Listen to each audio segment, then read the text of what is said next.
Glória a Deus. Ainda mais com um tema desse bonito: missões, projeto de Deus, responsabilidade da... Fale comigo, minha. Glória a Deus. Irmãos, como o pastor acabou de falar, eu sou missionário Esdras, vim ali do Senegal. Estive ali trabalhando com o pastor Aldson e família Silva. Trago deles saudações, um forte abraço a cada um, os agradecimentos dele. Estive ali também o missionário Vinícius. Você que conhece o missionário Vinícius?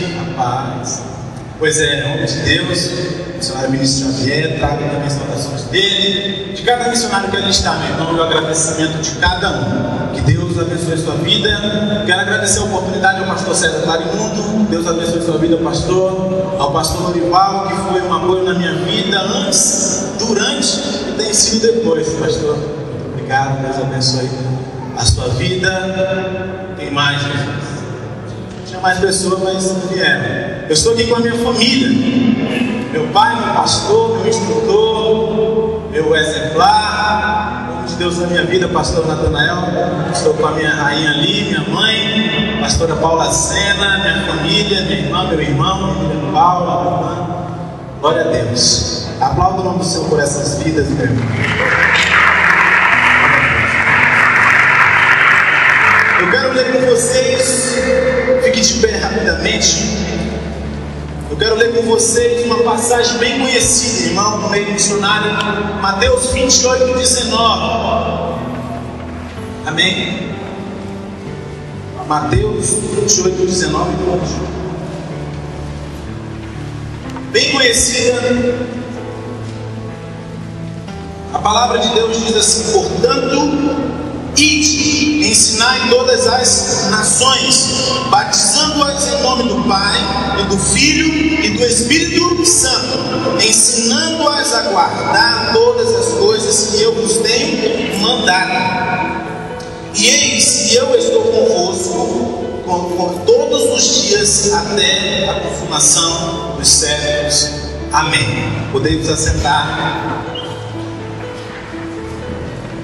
Amado, nós podemos muito bem pensar que a nossa vinda para Cristo, o nosso aceitar Jesus Cristo, o nosso estar na presença de Deus, né? Já que o tema é missões, projetos de Deus, responsabilidade da igreja, nós podemos muito bem pensar que o nosso vir para Cristo foi simplesmente um ato e uma atitude que eu tomei de vir à obra de Deus, de vir para a casa de Deus, de aceitá-lo como o único e verdadeiro Salvador. Mas quando nós olhamos para o Evangelho de João, capítulo 15, versículo 16, a palavra de Deus nos diz, ele fala: não foi vós que me escolheu, mas eu vos escolhi e vos nomeei, a fim de que você venha frutificar e o vosso fruto permaneça, a fim de que tudo que pedires em nome ao Pai, ele vos...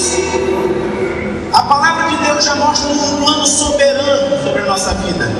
Um plano de Jesus Cristo ali, ele mostrando esse plano já ali há 2000 anos atrás sobre a nossa vida. Ele mostrando e falando sobre um projeto que ele tinha feito sobre a minha e a tua vida. Sabe, irmãos, eu tenho me deparado hoje quando você volta do campo missionário.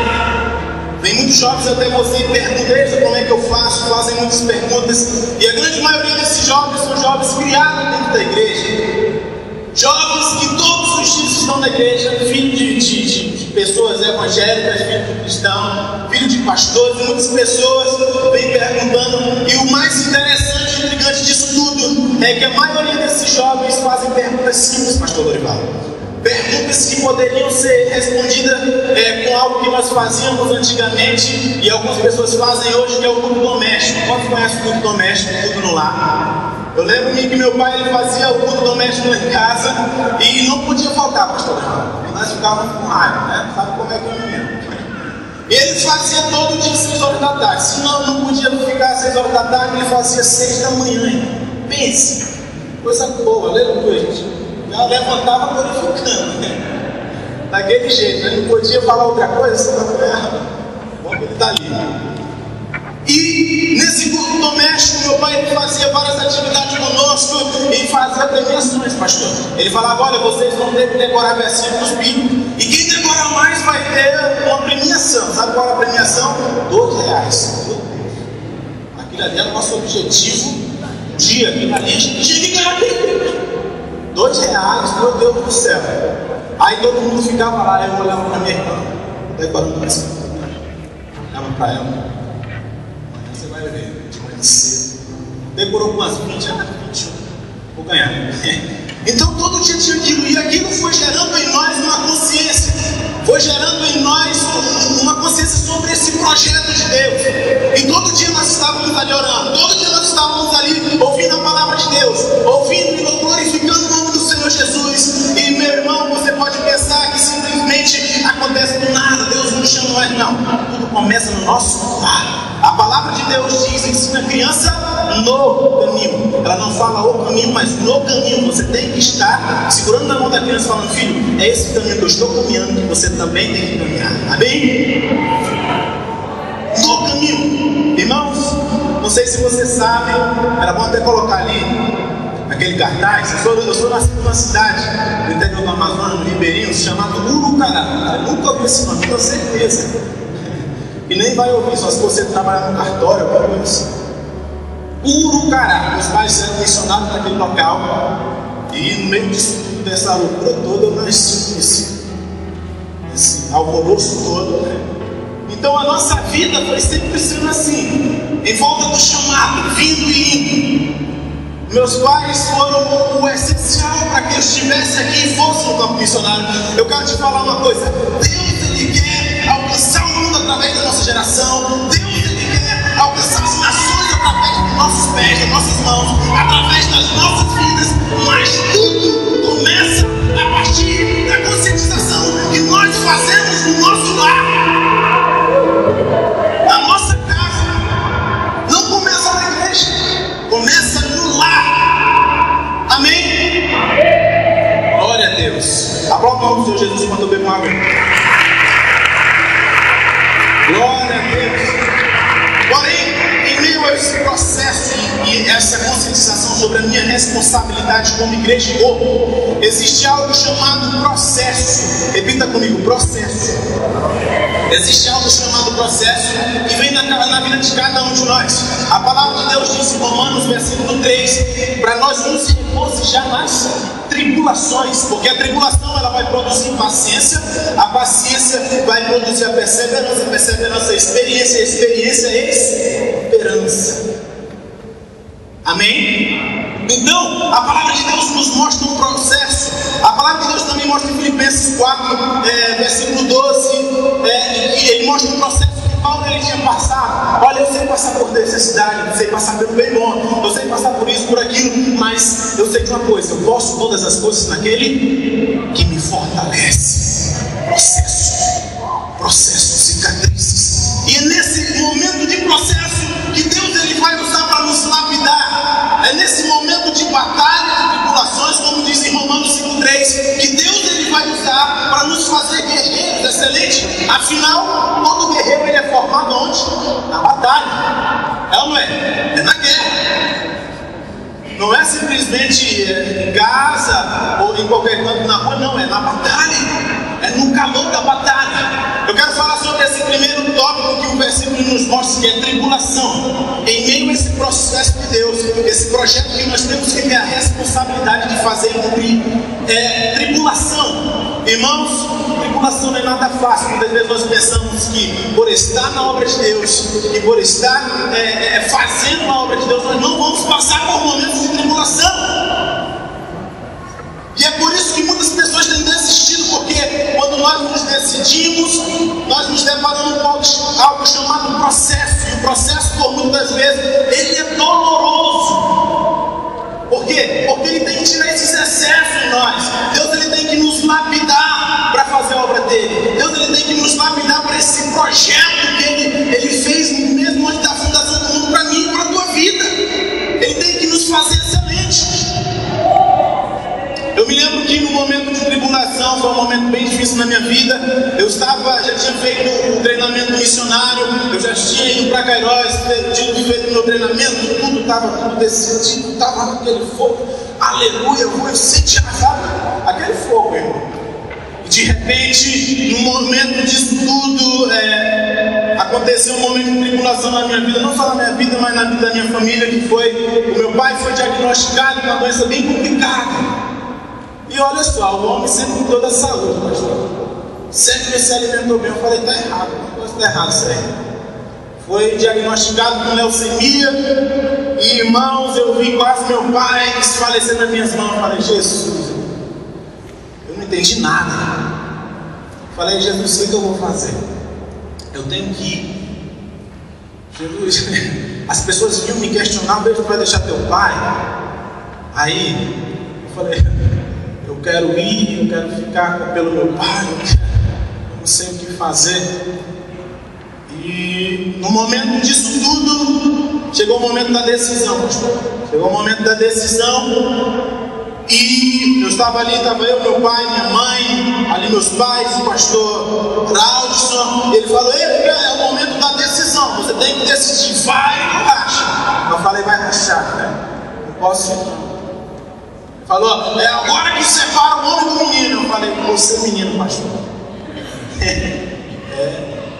Eu vou ser menino. E ele falou, por quê? Eu falei, não posso deixar meu pai nessa situação, ele precisa da minha ajuda, e eu tenho que estar aqui, e eu não posso deixar.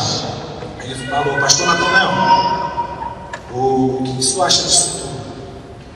E foi essa palavra que eu fui parar no secretário. Meu pai, eu já tinha feito vários questionamentos com ele. Pai, por que está acontecendo isso? Você como filho que ama o seu pai, você quer saber uma explicação. E naquele momento ele falou, filho, eu vou ficar feliz se você ficar, vai ser bom. Porque você vai ficar conosco, nós vamos ter a sua companhia, você vai continuar ajudando ali a obra que nós estamos, você vai ficar por minha causa, por amor. Mas eu vou ficar muito mais feliz se você for contribuir em Jesus Cristo. Eu vou ficar muito mais feliz se você atravessar esse oceano e fazer aquilo que Deus chamou você para fazer. Quantos podem glorificar o nome do Senhor Jesus? Irmãos, eu não tinha mais desculpa não. Não tinha mais desculpa para dar para o Espírito Santo, não tinha mais desculpa para dar para Deus. E naquele momento de noite, eu lembro, depois de várias noites orando e chorando, eu me ajoelhei e falei, Senhor, cuida da minha família, porque eu vou fazer um negócio aqui. Eu vou atravessar esse oceano aí, vou lá. E o Espírito Santo falou algo no meu coração, desse jeitinho. Filho, foi eu que sustentei até aqui. Foi eu que sustentei a tua família até aqui. É eu que vou te sustentar lá. E é eu que vou sustentar a tua família lá. Sabe o que aconteceu, irmão? O homem estava com a plaqueta quase 2 mil. Quem teve de saúde sabe que as plaquetas sanguíneas saíam quase 2 milhões, quer dizer. Tava, meu Deus, um absurdo. Eu volto para o Senegal depois de 2 anos. O homem não podia andar muito, não podia andar nem 100 metros, rapaz. Tinha que parar, descansar. Não podia se alegrar demais, nem se entristecer demais. O coração não aguentava, inchava. Hoje, esses dias atrás, a gente pegou, fomos descer um morro, fomos até na Mato Grosso, voltamos, uma tela da Mônica, rapaz, voltamos, subindo um morro, fomos, e o homem estava gritando, eu falei, rapaz, tá melhor que eu. Deus, ele faz questão, meu irmão, de cuidar de você em meio ao processo, em meio ao momento de tribulação. Ele faz questão de cuidar da tua vida, de cuidar da tua saúde, de cuidar dos teus, daquele que você ama. É só simplesmente você abraçar o projeto de Deus, abraçar o processo que Ele vai colocar e tomar como responsabilidade aquilo que Ele te deu, porque Ele vai fazer a diferença, Ele vai agir, porque Ele é Deus. Quantos podem falar de um nome dEle? Quantos podem falar de um nome dEle? Aleluia!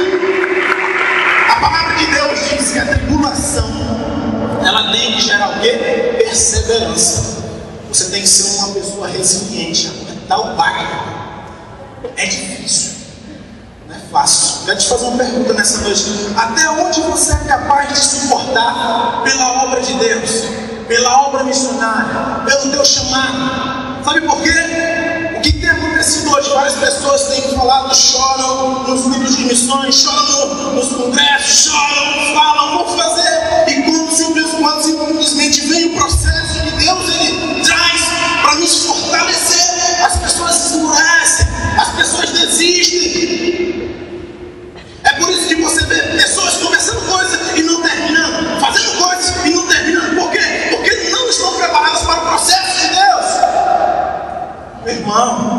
que vai te destacar ministerialmente, não é questão de destaque, mas o que vai fazer a diferença na vida de muitos é quando você persiste naquilo que Deus falou para você.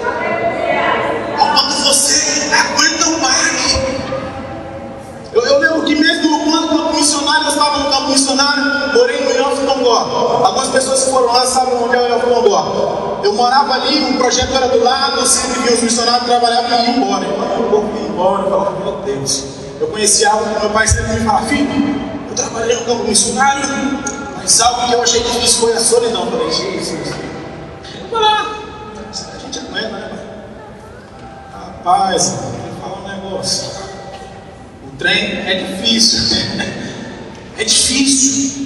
E naquele momento vem vários questionamentos na sua vida, Senhor, o que eu vou fazer em meio a esse processo todo? Eu com 19 anos de idade, morando ali sozinho, era mesquita de um lado, do outro, atrás, na frente, saía de casa. O pastor conheceu ali de um terreno do diabo ali que eles falam, muçulmano de um lado ao outro. Eu falei, meu Deus, eu não consigo. Tomava café, almoçava sozinho. Eu falei, Jesus. Um certo dia, no meio daquilo tudo, eu peguei uma cadeira lá no projeto do lado na escolinha, coloquei do lado esquerdo da mesa, coloquei meu prato ali. Eu falei, Espírito Santo, vou fazer um negócio com o senhor. Não vou tomar café mais sozinho. Não vou almoçar sozinho, né? Não vou jantar mais, não. O senhor janta aqui comigo, almoça aqui comigo, toma café aqui comigo. Bora conversar todo dia, toda hora, sabe? Aí, meu irmão, começou um reboliço. Eu conversava, entrava no banheiro conversando, saía do banheiro conversando. Aí, um certo dia, pastor, chega alguém lá na minha casa. O jovem senegalês que trabalhava do lado, veio lá em casa e falou assim: Ei, tu tá falando com quem? Tu tá falando com quem? Eu falei, meu irmão, eu tô falando com o autor do projeto ali. Eu tô falando com aquele que me chamou. Eu tô falando com aquele que apoia meus caminhos, que vai apoiar, que vai me guiar, que vai me dar instrução todo dia. Eu tô falando com ele. Meu irmão, ficar sozinho ou não. O processo, as tribulações, no meio ao projeto de Deus, tem que gerar em você resiliência, resistência. Você tem que aguentar o barco. Mostrar, eu tudo posso porque Ele me fortalece. Eu tudo posso porque Ele me fortalece. Todas essas coisas que operam para aquele que ama Deus. Professa a palavra, começa a jogar a palavra. Meu irmão, não tem inimigo que aguenta, não. Deus, Ele se manifesta. Aleluia. E no meio disso tudo, no meio desse momento de decisão, indecisão, problema, tanta coisa. Eu lembro de cada momento que o Espírito Santo ele gerou, sabe? Eu lembro que um certo dia chega um senegalês, o Albert, lá em casa, e ele fala assim: o Espírito Santo mandou vir aqui. Eu estava num momento ruim. Eu falei, é mesmo? O Espírito Santo mandou vir aqui. Foi, assim, pra gente conversar. Bora, senta aqui. A gente começou a conversar, a falar de experiências com Deus. Naquele momento a gente chorou junto. O Espírito Santo falando: olha, não te deixo sozinho nunca, filho. Nunca. Em meio a esse processo. Irmãos, eu não sei qual é o projeto de Deus que Ele colocou no seu coração. Eu não sei qual é o projeto ministerial que você está vivendo, lutando por isso. E muitas das vezes você vê adversidades, tribulações, momentos difíceis, vontade de desistir porque você é ser humano e todo ser humano ele passa por isso. Mas eu quero te dizer que Deus ele vai se manifestar, que Deus ele vai se mostrar presente nesses momentos de adversidades. Vou te falar mais uma coisa: deserto é um lugar de milagre, é lugar de provisão, é lugar que mar se abre, é lugar que água da rocha sai, é lugar que maná do céu cai, é lugar de que Deus ele vai fazer as coisas acontecer.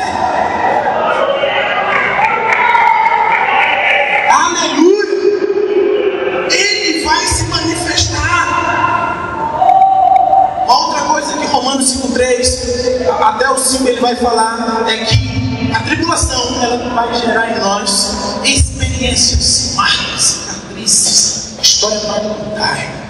É nesse momento que Deus ele vai se manifestar e falar de tantas maneiras na tua vida. É nesse momento que você vai ver Deus numa árvore balançando. É nesse momento que você vai ouvir a voz de Deus através de alguém. É nesse momento que você vai abrir a Bíblia e Deus vai estar falando ali. É nesse momento difícil que Deus ele vai se manifestar através da natureza. É nesse momento difícil que Deus ele vai se se mostrar presente na tua vida, segurando na tua mão, onde quer que você vá. É nesse momento que você vai ver que a única coisa que você realmente tinha e que era importante para você era a presença do Todo-Poderoso na tua vida.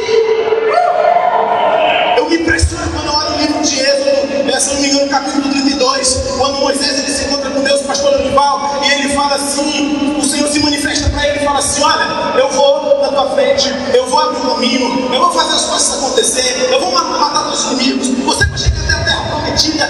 E só que tem um negócio, Moisés, um negócio, um simples detalhe, você vai ganhar tudo. Olha só, Deus se manifestando e falando que tudo isso ia acontecer na vida dele. Moisés estava num momento difícil. Imagina, milhões de pessoas reclamando todo dia, milhões de pessoas se comprando para essa terra prometida, já comandando há anos. Não chega. Deus se manifesta e fala: ó, tudo vai acontecer. Tem um detalhe: a minha presença não vai no meio de vocês. Tem um detalhe, Moisés: a minha presença não vai no meio de vocês. Só que Moisés, no meio desse processo todo, no meio desse momento todo que ele viveu com Deus, ele aprendeu que a coisa mais importante é a presença do papai. Que no meio disso tudo, o que mais importa é a presença dele com ele. Ele falou assim: é lindo isso, Senhor, não nos deixe sair daqui se não for com a tua presença. Se a tua presença não for conosco, Senhor, não nos deixe sair daqui se não for a tua presença. Me mostra o teu caminho, onde o Senhor vai passar para mim andar lá. A tua presença, ela é mais importante do que as bênçãos, do que o que eu vou ganhar, do que aquilo que tu prometeu. A tua presença é o que regozija o meu coração. A tua presença é o que me faz contente a cada minuto.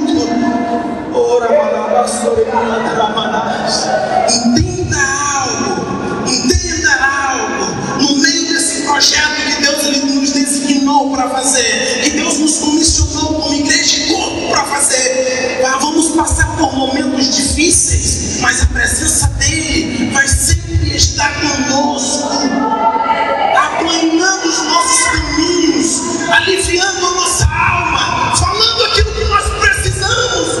Não importa o momento que você está passando, o que você precisa decidir, decida. Coloca o pé, meu irmão, na frente. Se não tem caminho, você não enxerga o caminho, confia, porque ele disse que ele é o caminho, a verdade, a vida, ninguém vai ao Pai, não é por ele. Confia nele, confia nisso, e vai, e vai. Aleluia. Experiência, eu vou ouvi-lo cada vez mais. Outra coisa que me toca muito é que depois da experiência, depois da tribulação, depois da perseverança, Romanos 5,3, a palavra diz que as tribulações têm que causar em nós esperança. Sabe o que é esperança? É um abravio na tua frente, a chuva caindo no teu coração, tranquilo. Sabe por quê? Porque eu já vi no meio do processo.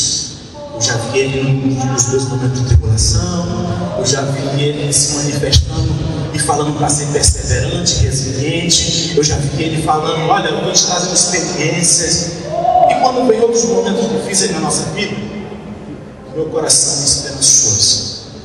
Vou te contar uma história lá do Senegal. Nós estávamos numa sala, eu, alguns missionários, alguns senegaleses. Nós estávamos discutindo acerca de um problema, vários problemas, era uma reunião, eu não lembro, nós estávamos discutindo acerca de uma reunião. Estava ali no meio também um pastor François Cama. Alguém já ouviu falar desse pastor? Um pastor senegalês, pastor François Cama. E esse pastor estava ali no meio da gente. E o pastor François ele tem uma história muito linda, irmão. Deus se manifestou nesse momento também de um sonho, há 19 anos atrás. Esse irmão, esse querido, apanhou tanto por decidir para a obra de Deus, apanhou que o próprio pai foi expulso aos 15 anos de casa. Já faz, sabe quanto tempo que ele está decidido? Há 19 anos ele está decidido. Ele adora o Senhor Jesus Cristo como seu único verdadeiro Salvador. A família dele, os filhos dele, os netos dele vão adorar. Esse irmão ele não tem essa ponta do dedo aqui, ó. Deixa eu contar a história. Um irmão caiu possesso e arrancou a pontinha do dedo do pastor François. Processo de Deus. E nós estávamos nessa sala, o pastor François estava ali, várias pessoas reclamando, e de repente alguém, pastor, chega nele e fala assim: pastor François, o que o senhor acha desse problema? Ele fala uma palavrinha bem curtinho em francês assim, bem brando, com o coração esperançoso. Ele fala assim: la pluie vient de haut. Ele fala: a chuva vem do alto. A chuva vem do alto. A provisão vem de Deus. Irmãos, eu olhei para aquele irmão, ele mora a 200 quilômetros de cá, não tem energia. A situação financeira dele não é das mais boas. O homem só tem 10 filhos, 10 a 11, se não me engano. Tem uns 10 filhos, imagina. Passa por momentos difíceis, passa por cada experiência, e ele fala: a chuva vem do alto. A chuva vem do alto. Vou te falar de novo: a chuva vem do alto. A chuva vem do alto. Ele entendeu, ele entendeu que é só abraçar esse projeto de Deus, tomar como responsabilidade, que a chuva vai vir do alto. Deus, ele vai prover. Deus, ele vai fazer acontecer. Ele entendeu isso tudo. Aleluia. Vou te falar uma coisa: Deus, ele não vai interferir nos teus projetos pessoais, naquilo que você faz, nos teus sonhos. Deus, ele não vai interferir. Não é a intenção de Deus, mas ele vai requerer vidas que ele colocou nas tuas mãos para cuidar. Ele vai requerer sobre o teu chamado. Você está cumprindo o teu chamado? Vou te perguntar uma coisa: você tem cheiro de gente ainda? Os pecadores ainda têm acessibilidade até você? Porque eu me surpreendo. Você olha Jesus Cristo, como diz no Evangelho de João, ele era o verbo que se tornou carne. Ele estava no início com Deus. O homem entendia tudo, meu irmão. Ele não perdia o cheiro de gente. Ele não perdia cheiro de pecador. Os fariseus estavam doidos com o homem, rapaz. Porque quando ia ver Jesus, Jesus estava lá com o pecador. Ele estava lá samaritano, ele estava com a... E você? E eu? O pecador, ele tem tido acessibilidade a nós. O pecador, ele tem encontrado esperança através da nossa vida, através das nossas orações, através do nosso joelho, através da nossa vida, através da nossa boca. Jesus, ele professava a vida, vidas aconteciam. Entre a vida e a morte, ele escolhia a vida. E eu vejo muitas vezes os meus irmãos em Cristo, às vezes declarando tanta morte. Deus, ele não vai interferir na tua vida, ele quer que você cresça. Nossa, mas ele vai requerer. Ele vai te perguntar: mostra-me tuas mãos. Outra coisa muito importante é o projeto de Deus. Muitas pessoas perguntam: por que você vai para a África? Por que isso aí é projeto de Deus? Vou te dar um exemplo, olha, tentar explicar isso. Só entende quem tem uma cólica renal, quem tem cólica renal, não é? Só entende quem quer perder um ente querido, quem perde um. A mesma coisa, só entende o que é o projeto de Deus, o que é o processo de Deus, Deus se manifesta, é quem abraça o projeto dele, quem está com ele. Mas eu vou te dar uma deixa aqui. Eu estava indo, eu me lembro que várias vezes eu estava na rua, no meio do Iofi, e meu Deus, você vê vários senegaleses, um mundo totalmente diferente do seu, e eu olhava assim e falava: meu Deus, eu estou na África. E não foi um dia, dois, foi vários dias. Eu falava: meu Deus, eu estou na África todo dia. Uma coisa interessante, projeto de Deus. Por que é projeto de Deus? Vamos lá. Eu estava na praia do Iofi Tongó. Quem já foi na praia do Iofi Tongó sabe que é uma praia bonita, né, pastor? Limpa. Não é limpa não, irmão. Uma praia suja, praia de pescadores e tal. E lá é onde as crianças treinam. Hoje tem mais de 300 crianças treinando ali, muitas crianças ali que treinam.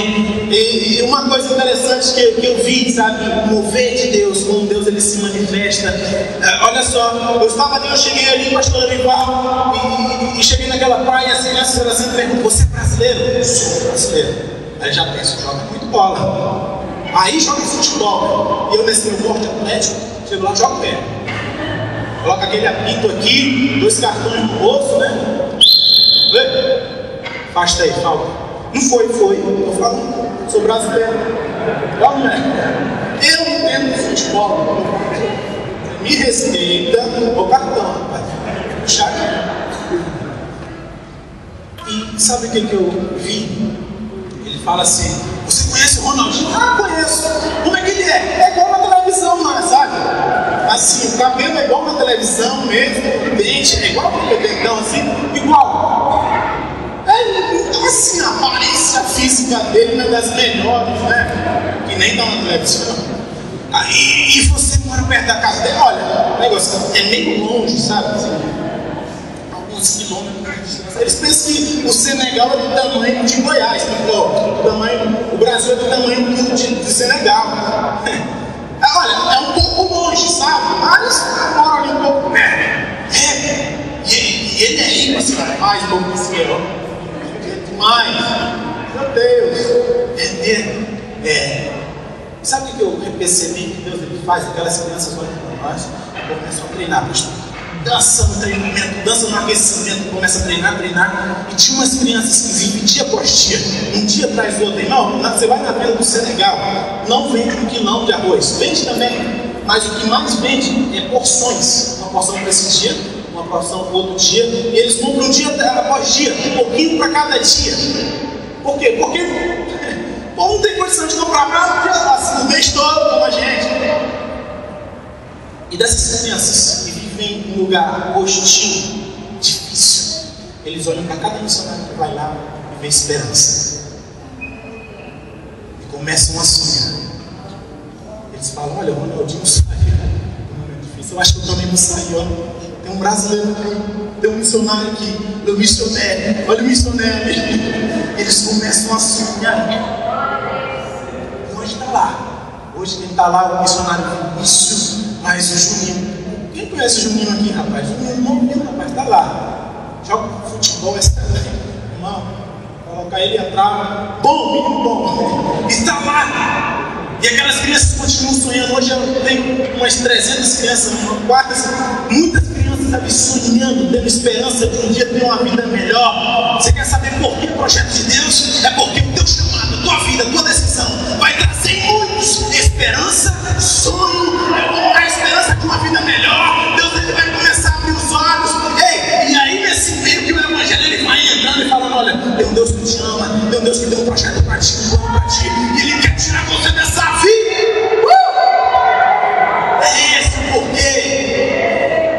É esse o porquê da minha e da tua vida, do meu Deus chamado. Para concluir aqui para minha noite a gente concluir.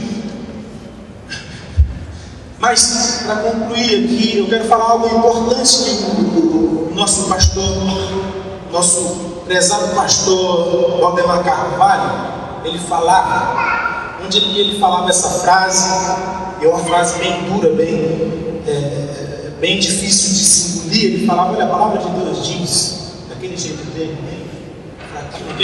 meu Deus, aquele homem pregou a palavra de Deus até a morte. Meu Deus, eu fui conversar com aquele homem e eu tinha que esperar ele, porque ele não dormia em casa, não dormia. Ele vivia pregando a palavra de Deus, e quando a gente foi conversar, ele estava dormindo, esperado, o homem estava dando sangue, a vida. Ele falava: olha, a palavra de Deus diz que as portas do inferno não prevaleceram na igreja, mas infelizmente tem prevalecido pela nossa falta de consciência, pela nossa falta de empenho, dedicação e responsabilidade com as coisas de Deus. As portas do inferno têm prevalecido na nossa igreja. É dura. Irmãos, tem tanta coisa que nós podemos fazer em Deus, milagres, sabe, extraordinárias que nós podemos fazer, só que pela falta de empenho, não só simplesmente com missões, mas com aquilo que Deus chamou para fazer, nós perdemos por falta de dedicação, por falta de realmente querer, de realmente abraçar a obra de Deus. Se você for olhar pelas estatísticas, você vai olhar Senegal, um país de 96% muçulmano, 3% animista, menos de 1% cristão, sendo que essa grande maioria desses cristãos são católicos. Você vai olhar para a janela 1040, você vai ver países totalmente fechados para o Evangelho, você não pode professar sua fé, você não pode... E você vai olhar com os olhos naturais, você vai falar assim, é impossível. E como não? Ser cristianizado, evangelizado, a palavra de Deus entrar, é impossível. Eu quero te falar uma coisa que eu creio, não sei se tu crê.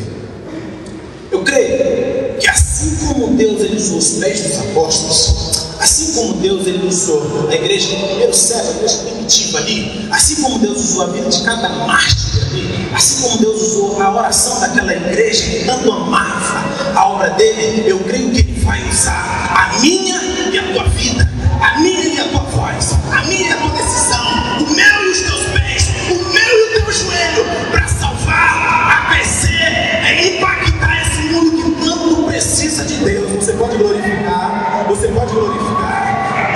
Ele vai fazer acontecer, Ele vai nos guiar nesse caminho. Aleluia! Ele vai fazer, não importa as impossibilidades que Satanás nos coloque, o que Ele fale até nós, o que Ele fale para você no meio do seu processo, no meio do seu projeto. Esse projeto de Deus vai se cumprir aqui na terra. Esse projeto de Deus vai se cumprir em Anápolis. Esse projeto de Deus